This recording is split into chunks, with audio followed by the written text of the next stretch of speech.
Hello everyone, this is Dr. Richa. In this video, we will talk about the pharmacology along with the physiology of nitric oxide. So, this nitric oxide is a very important vasodilator in physiology. First, we will see how is it formed, what are its functions. So, nitric oxide is formed from L-arginine in the endothelial cells when we talk about its vasodilation function. Okay, so here this is the schematic diagram showing the vessel which is lined by endothelial cells. This is the lumen of the endothelial cells and this is a magnified endothelial cell. Now on this endothelial cells we have certain receptors and these receptors are for acetylcholine, histamine and bradykinin. For acetylcholine we have M3 receptors, then histamine we have H1 receptor and bradykinin it is B2 receptor. Now even though we are writing acetylcholine is acting on this M3 receptor, remember this is the circulating acetylcholine. That means if some acetylcholine is analog is given from outside, then it is going to act on this M3 receptor. There is no neural supply to the blood vessels. Okay, point to note. Fine. So when they act on these receptors, there is activation of G proteins. Actually, all of these are G protein coupled receptors. So when the ligands bind to these G protein coupled receptor, there is activation of G proteins which are of GQ type. That is, there will be activation of the enzyme phospholipase C. This phospholipase C will break down a membrane lipid, that is phosphatidylinositol diphosphate, into IP3 and DAG, and this IP3 will cause release of calcium from the mitochondria and smooth endoplasmic reticulum. So there will be rise in intracellular calcium.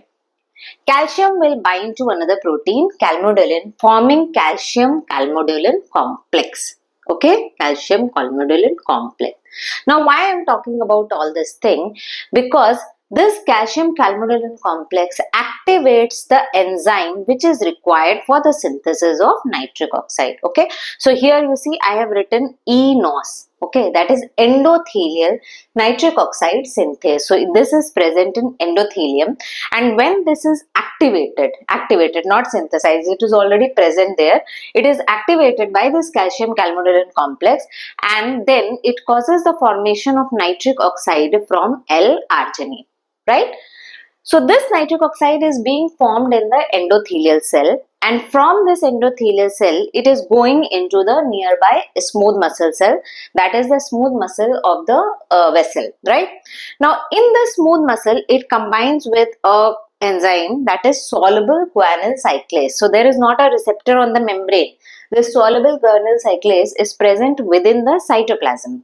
So it just diffuses, it's a gas, it can diffuse, okay? So it diffuses into the smooth muscle cell, combines with the soluble guanyl cyclase, and then this soluble guanyl cyclase becomes activated. So once it is activated, it will convert GTP to cgmp. Okay, so this cgmp is the second messenger for the action of nitric oxide. Fine. Now cgmp, what does it do? It causes activation of protein kinase G. Okay, protein kinase G, because it's a kinase, and kinase always causes the phosphorylation. Remember that, this is fundamental. Okay, so it causes phosphorylation of a phosphatase. All the kinases in different cells activate different enzymes, and in this case this protein kinase G activates a phosphatase by phosphorylating it. So phosphatase means what? What will phosphatase do? It will remove a phosphate group. How it will remove? So this myosin light chain is present in the myosin molecule. Okay, so if you remember the fundamentals of the smooth muscle contraction, actually in a smooth muscle we have a myosin light chain which is phosphorylated. So there is another enzyme, myosin light chain kinase, which causes phosphorylation of myosin light chain, and because of this myosin is able to interact with the actin and there is contraction of the smooth muscle. So in this, what we do, if we remove this phosphate of myosin light chain, so this has been done by myosin light chain kinase. Okay, so what we do with the activation of the phosphatase, this phosphate is removed and it becomes myosin light chain. So now this myosin will not interact with actin.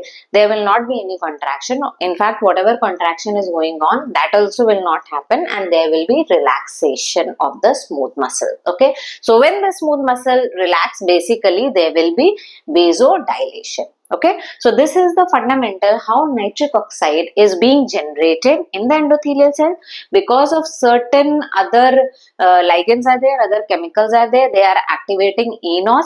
This nitric oxide is going into the smooth muscle cell, and there it is causing activation of phosphatase, which is removing the phosphatase from the myosin light chain and hence decreasing the interaction between the actin and myosin, causing smooth muscle relaxation. Fundamental, right? Now, before we go into other actions, I just want to talk about, first of all, that this nitric oxide, we have seen that it is moving into the smooth muscle.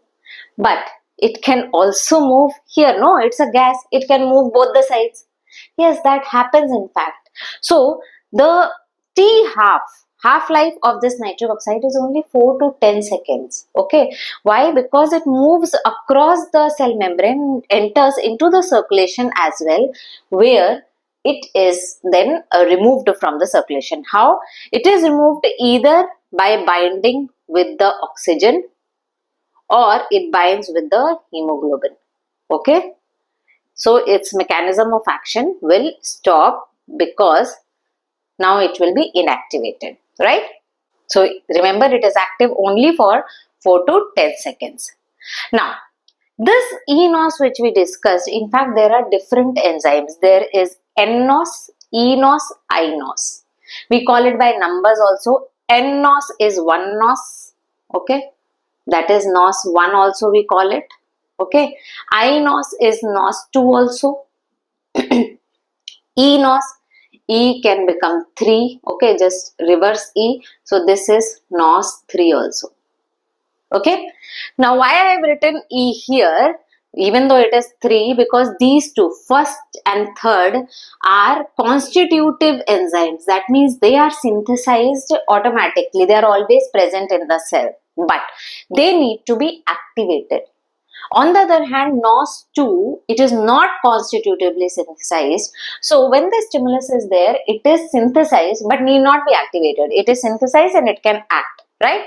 So 1 and 3, if you remember like this, N and E, they are the ones which are constitutively present. So here it was already present, but the calcium calmodulin complex activated it. iNOS is inducible, I for inducible, okay, N for neuron, E for endothelial, I for inducible. So it has to be induced. Okay. Where are these present? N, as it says, yes, it is present in neuron. Other places also it is present. eNOS is present in the endothelium. So that is why I have written here. iNOS is present in macrophages. Okay, macrophages. So what are its function? Let us see. So one is the smooth muscle relaxation. That is the fundamental function we will talk about, because of this function pharmacologically it is being used. Okay, so what are its function? It causes a smooth muscle relaxation in the veins, in the arterioles. Okay, so when it will relax the veins, what will happen? Venous capacitance is going to increase. Veins are capacitance vessels. Okay, so they are going to dilate. Now more blood can accumulate in the veins, and hence there will be decrease in the venous return to the heart. Okay, so there will be vein dilation. This will decrease the venous return to the heart, and hence this is going to decrease the cardiac output. As venous return increases, cardiac output increases within physiological limits. What is this? This is known as Frank-Stallings law, right? Arterioles, when they are going to dilate, there is going to be decrease in the peripheral resistance. Arterioles are the main resistance vessels. So, when arterioles dilate, there is decrease in the peripheral resistance, and hence this is going to decrease the blood pressure. Okay, so this is afterload, decrease in the afterload. Pulmonary circulation also same thing, it is going to dilate the pulmonary circulation. Why I have written this? Because there is one pharmacological use of nitric oxide. Okay, then there are other neurons, that is non-adrenergic, non-cholinergic neurons, non-adrenergic, non-cholinergic neurons, because these neurons release nitric oxide. Okay, and this is important for penile erection. Okay, So we are talking about this because one side effect we will see that this nitric oxide should not be combined with a particular drugs, otherwise it can be harmful. Okay, then there are others uses as well. In platelets they can be generated, and when they are generated they are anti-aggregatory. That means they will prevent the aggregation of the platelets, right? Then macrophages, this enzyme is present, that is the iNOS enzyme, and this can be induced by interferons, okay, interleukins, TNF alpha. When all these chemicals act on macrophages, it causes the synthesis of this enzyme, nitric oxide synthase, so that nitric oxide is synthesized. Okay, and what will happen? This nitric oxide leads ultimately to the generation of superoxide radicals. Okay, superoxide radicals. Actually, this nitric oxide combines with oxygen, forming peroxynitrite, which ultimately leads to the generation of superoxide radicals. And this superoxide radicals within the inflammatory cells, actually they are damaging to the microbes. Okay, so this superoxide cells, it is one of the killing mechanisms in the inflammatory cells. Okay, then brain. Yes, in brain, nitric oxide is one of the neurotransmitter which has been found. In fact, nitric oxide is released when there is continuous stimulation. So let me just draw here one synapse. Say suppose this is the synapse, okay, and this is an excitatory synapse, and glutamate is being released from this presynaptic neuron, glutamate. It acts on the receptors here. On this, there are two types of receptors for glutamate, AMPA receptors and NMDA receptors. Okay, and when too much glutamate is released, it is the NMDA receptors which become activated. Okay, routinely AMPA receptors are activated. So NMDA receptors, when activated, it causes a release of nitric oxide from this neuron. Yes, it is the postsynaptic neuron. It releases and then it diffuses back into the presynaptic neuron. Okay, and with this diffusion back, it causes more release of the glutamate. So it is increasing the release of the glutamate from the presynaptic neuron so that it can act more on the postsynaptic neuron. So what is happening? Basically, the strength of connection of the presynaptic neuron with the postsynaptic neuron increases, and this has been found fundamental in learning and memory. Okay, so when the connection between the presynaptic and postsynaptic neuron increases, basically postsynaptic neuron will fire more with the same neurotransmitters. Okay, so this I have discussed in long-term potentiation in physiology lecture. Fine. So here you can remember that nitric oxide is also a neurotransmitter which has been found to be useful in learning and memory. Okay. So these are the functions of the nitric oxide. Now let us move on to the pharmacological aspect, that what are the uses in which nitric oxide is used, and basically what are the drugs which will cause the release of this nitric oxide. So these drugs are known as nitric oxide donors. Okay, so these drugs will release nitric oxide. Okay, so function we will keep written there because we will understand that what these drugs are doing if we know the functions, right? So we have three types of nitric oxide donors. Nitric oxide donors. And I told you that the fundamental function is a smooth muscle relaxation. So there will be vasodilation. So this nitric oxide donors are also known as nitrodilators. Nitrodilators, right? So what are these? We have three types. We have nitrates, nitrites, and we have sodium nitroprusside. Okay, sodium nitroprusside, remember that it is always used IV. Nitrites are not used these days, but only one use I am going to tell. We will focus more on nitrates. What are these nitrates? Nitrates can be glyceryl trinitrate, isosorbide dinitrate, or isosorbide mononitrate. Okay, now these nitrates mainly dilate the veins. Some dilation of arterioles also happens. Okay, so glyceryl trinitrate, what happens that the release of nitric oxide from this happens because of the action of an enzyme mitochondrial aldehyde dehydrogenase.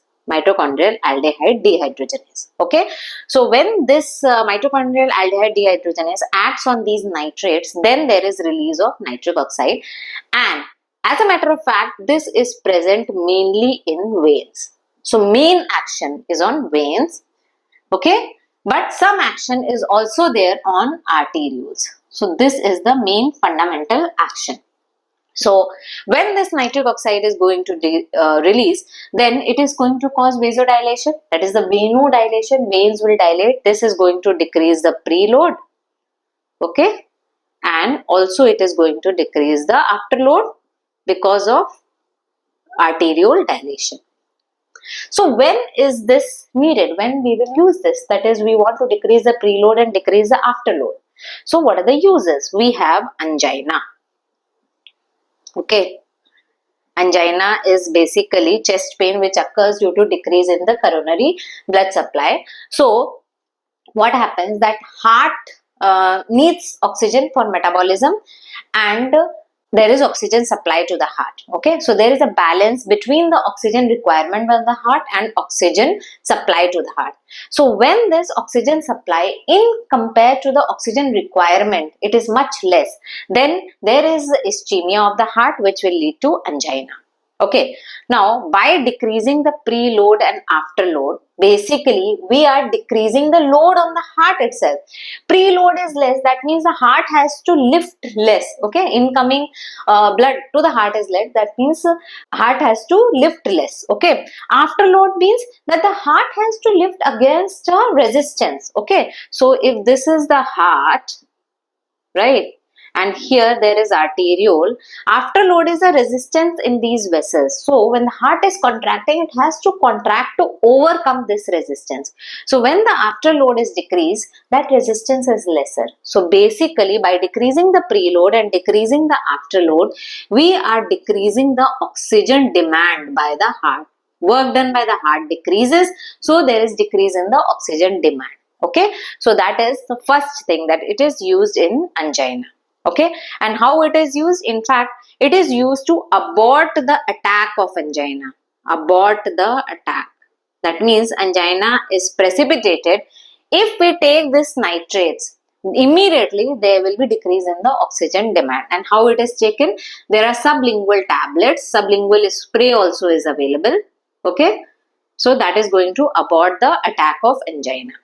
Prevention, yes, it can be used basically if there is an anticipation of stress to the heart which is coming, say suppose before the exercise or there is some stressful event, then it can be taken. However, for chronic prevention, there are other drugs which are used that we are going to talk in the video on angina. Fine. So it is used to abort the attack of angina. That is one thing. Okay. Second, it is used in case of left ventricular failure, especially in case of MI.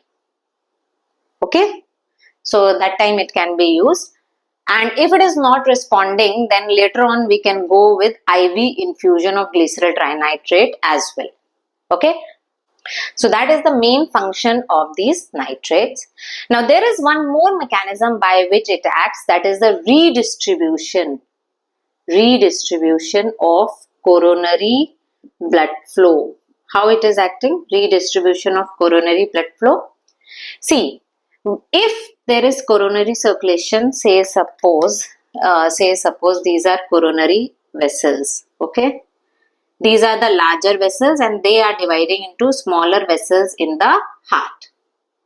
Okay, now if there is a block somewhere here in the smaller vessel, so there will be ischemia in this region. Now this, when we give nitrates, there is vasodilation of these larger vessels, that is the epicardial vessels, there is vasodilation. Now because this particular area there is ischemia, so there is more metabolites generated here. Okay, And even though the dilation is happening in both area, remember that one of the main mechanism in the heart for regulation of the coronary blood flow is metabolic theory. That means wherever more metabolites are there, there will be more vasodilation. So what happens that even though vasodilation by this nitrates is occurring in both the vessels, but there is redistribution of blood flow more to the ischemic region, because here these vessels also dilate more, so more blood can enter from the dilated epicardial artery. Okay, epicardial coronary artery. So there is redistribution of coronary blood flow. That is another mechanism of action of nitrates. Fine. So that was about the nitrates. Now there are some characteristic of the nitrates which we are going to talk. That is tolerance. What is tolerance? See, if these nitrates are given for a longer duration, then there will be development of the tolerance. That means they are not going to act. Why it happens? Because when these nitrates are being metabolized, then there is generation of superoxide radicals. Okay. So yes, it releases this nitric oxide, but on metabolism there is release of the superoxide radicals, and this superoxide radical inhibit this mitochondrial aldehyde dehydrogenase enzyme.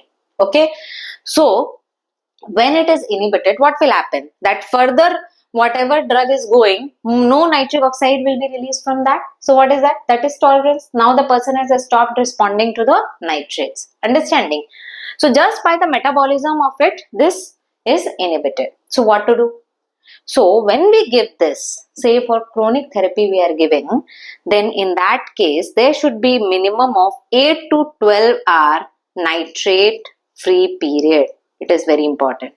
8 to 12 hour nitrate free period, because even if the tolerance develops, it weans off very fast. That means no longer there will be nitrate tolerance if there is nitrate free period. Okay, so what we do, I told you that there are two main indications, that it is used in angina to abort the attack of angina, and it is also used in acute left ventricular failure due to MI.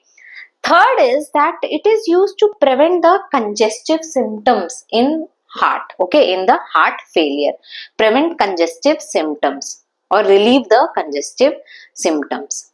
Okay, so for example, in case of exertional angina, when the person is having some episode in which exertion is going to come, in that case the workload by the heart is going to increase, heart is going to pump more, so the oxygen demand is going to increase. So if we take these drugs, then heart failure is not going to precipitate, or we can say that congestive symptoms are not going to occur, because these nitrates are going to decrease the afterload and the preload. Fine.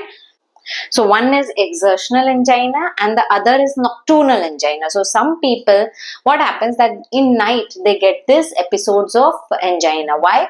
Because when we are in supine position, then there is increase in the venous return to the heart. So that can also increase the preload and that can precipitate nocturnal angina attacks. So for people who are prone to exertional angina, for them we can give these nitrates in the morning time, right? Night we can avoid it. For nocturnal angina patients, we can give it before the sleeping time and we can avoid it in the morning. Understanding? So that way we can give 8 to 12 hour nitrate free period to all of them. Fine. So that is another thing. Now what will be the side effects of this? Main side effect is hypotension. Right? Why? Because of arterial dilation, there is decrease in the blood pressure. Then because of this, there can be flushing, okay, headache because of the dilation of the meningeal vessels, okay. And one very important thing, that they should not be used with PDE5 inhibitors. What is this? Phosphodiesterase 5 inhibitors. You saw the mechanism of action of nitric oxide. What we saw? That cgmp is being generated. Now, within each cell, this cgmp is broken down by phosphodiesterase. Okay. So, this stops the action of the nitrates or the nitric oxide.